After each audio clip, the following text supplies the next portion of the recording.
Corona के आंकड़े देश भर में कम हो रहे हैं। पॉजिटिविटी रेट गिरा है। कोरोना से ठीक होने वाले मरीजों की संख्या में बढ़ोतरी हुई है। बात अगर यूपी की करें तो यहां पिछले 24 घंटे में 7,336 कोरोना मरीज मिले हैं। कोविड के खिलाफ देश की जंग निर्णायक मोड़ पर है, लेकिन इन सब के बीच एक और चुनौती सामने है, ब्लैक फंगस। अब तक इस बीमारी के बारे में मीडिया, सोशल मीडिया में सुना जरूर होगा आपने। आज हम आपको ब्लैक फंगस पर एक डिटेल रिपोर्ट दिखाएंगे, जिसमें आप समझ पाएंगे कि ये क्या है, क्यों होता है, अगर है तो इससे कैसे बचा जा सकता है। सारी जानकारी विस्तार से। कोरोना की सेकेंड वेव ने हिंदुस्तान की कमर तोड़ दी। सांसों की मारामारी कम थी, जो एक और बीमारी आ गई। जैसे जैसे दिन बीत रहे हैं, कोरोना के आंकड़े कम हो रहे हैं। एक वक्त था कि देश में 4 लाख से ज्यादा केसेस निकलते थे, लेकिन अब स्थितियां बदल रही हैं। बात अगर यूपी की करें तो यहां कोरोना की सार्थक लड़ाई का नतीजा दिख रहा है, लेकिन नतीजे प्रदेश के फेवर में हैं। इसका मतलब ये बिल्कुल नहीं होना चाहिए कि हमने जंग जीत ली है।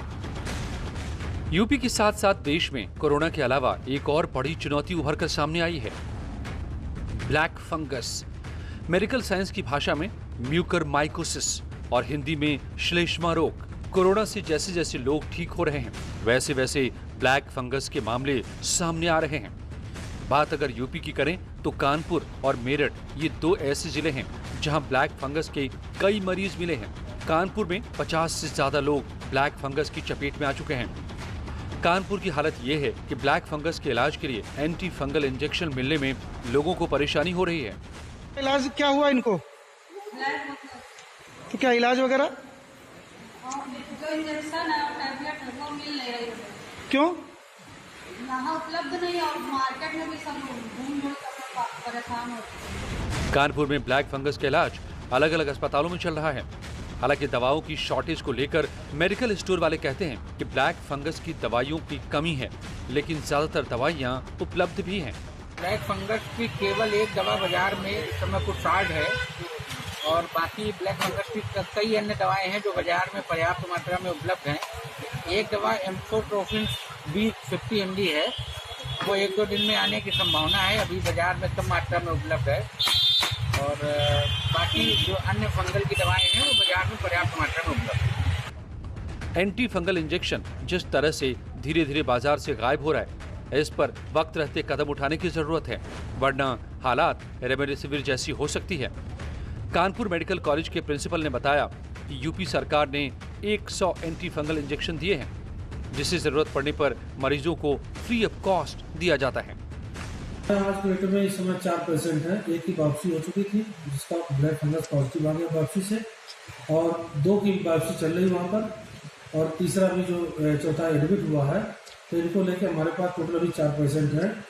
ENT, आई और न्यूरो सर्जरी की जो हमारी टीम बनाई थी वो टीम लगी हुई है। शासन ने हमको करीब 100 इंजेक्शन दिए अभी, और जो आज से हम इंजेक्शन से भी ट्रीटमेंट चालू कर रहे हैं। उसके अलावा जो हमारे सपोर्टिव ड्रग है, दवाइयाँ हैं, वो बराबर चल रही है। कानपुर मेडिकल कॉलेज के प्रिंसिपल सिर्फ 4 मरीजों की बात कह रहे हैं, लेकिन जिले के अलग अलग अस्पतालों में 50 से ज्यादा मरीज हैं और मेडिकल कॉलेज में इंजेक्शन सिर्फ 100 हैं। बात अगर मेरठ की करें तो सरकारी आंकड़ों के हिसाब से ब्लैक फंगस के 42 मरीज मिले हैं, जिसमें 3 की मौत हो गई है। मेरठ में ब्लैक फंगस के इलाज के लिए अलग वार्ड बनाया गया है। अड़ोस पड़ोस के जो जिले हैं वहाँ से भी पेशेंट रेफर होकर आए हुए हैं। जैसे मुरादाबाद से भी हैं पेशेंट, बड़ौत से हैं, मुजफ्फरनगर से हैं, सहारनपुर से हैं। तो कुल मिला के हमारे मरीजों की संख्या 42 है। स्वास्थ्य विभाग ने गाइडलाइंस जारी की हुई हैं, क्या क्या विशेष ध्यान रखना है। तो मेरे लगता है कि बहुत अब कंट्रोल होना शुरू हो रहा है। कोरोना के बाद ब्लैक फंगस की आफत आए उससे पहले जरूरी है कि खुद ही सावधान हो जाए। ब्लैक फंगस फैलता कैसे है, वो कौन कौन से लोग हैं जिन्हें ब्लैक फंगस से सबसे ज्यादा खतरा है, और अगर ब्लैक फंगस हो जाए तो क्या करें।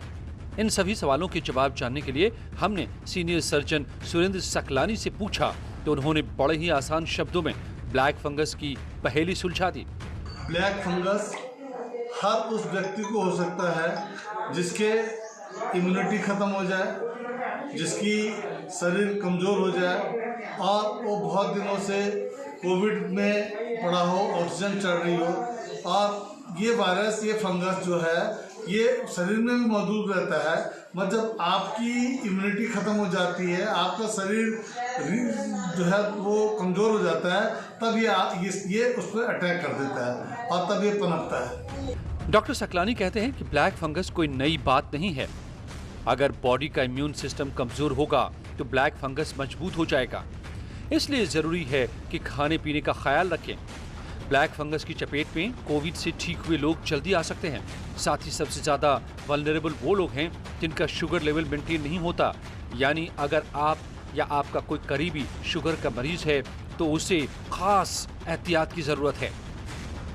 अभी आप ये देखिएगा, उत्तराखंड पूरे हिंदुस्तान में और उत्तराखंड में भी ब्लैक फंगस के पेशेंट कोविड के संक्रमण लोगों को मिल चुका है।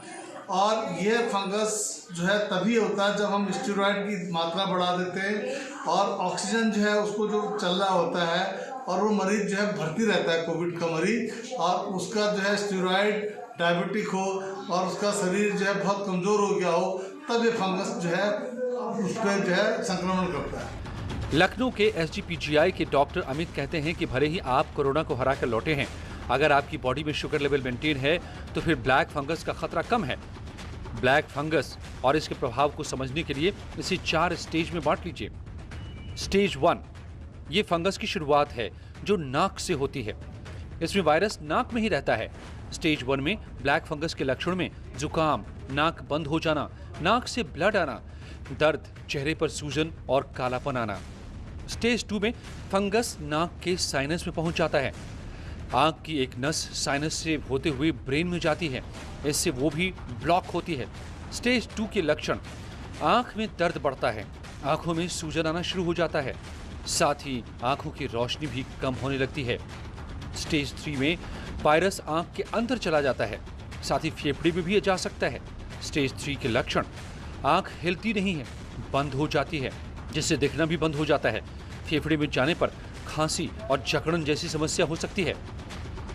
स्टेज 4, इसमें वायरस ब्रेन में चला जाता है, मरीज बेहोश होने लगता है, कई तरह की मानसिक दिक्कतें शुरू हो जाती हैं। जो हिस्ट्री बताता है, जो मरीज अपनी लक्षण बताता है, बीमारी बताता है कि उसको ये हो गया है, कि उसको जनरली आँख के ऊपर सूजन आएगी, नाक बंद होने लगेगी, आँख का दिखाई देना कम हो जाएगा। ये नाक के आगे जो साइनस होते हैं वहाँ पे इन्फेक्शन करता है और उससे जो है फिर धीरे धीरे जाकर के ब्रेन और आंखों में चला जाता है। ब्लैक फंगस का कोई लक्षण दिखते ही तुरंत डॉक्टर से संपर्क करना चाहिए।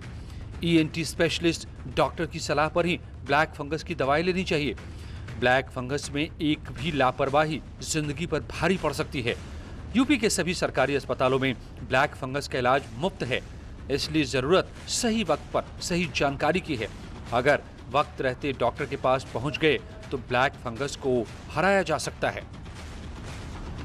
सबसे अधिक समस्या तब होती है जब ये वायरस मरीज के दिमाग में पहुंच जाता है। इस स्टेज में सबसे ज़्यादा परेशानी होती है। अगर ये बीमारी स्टेज 1 और 2 में है और आप ENT सर्जन से संपर्क करते हैं तो वो सबसे पहले आपको दवा देगा और फिर 72 घंटे तक ऑब्जर्व करेगा। फ़ायदा हुआ तो ठीक, नहीं तो मरीज का ऑपरेशन भी करना पड़ सकता है। एक छोटा सा ब्रेक ले रहे हैं, कहीं मत जाइएगा।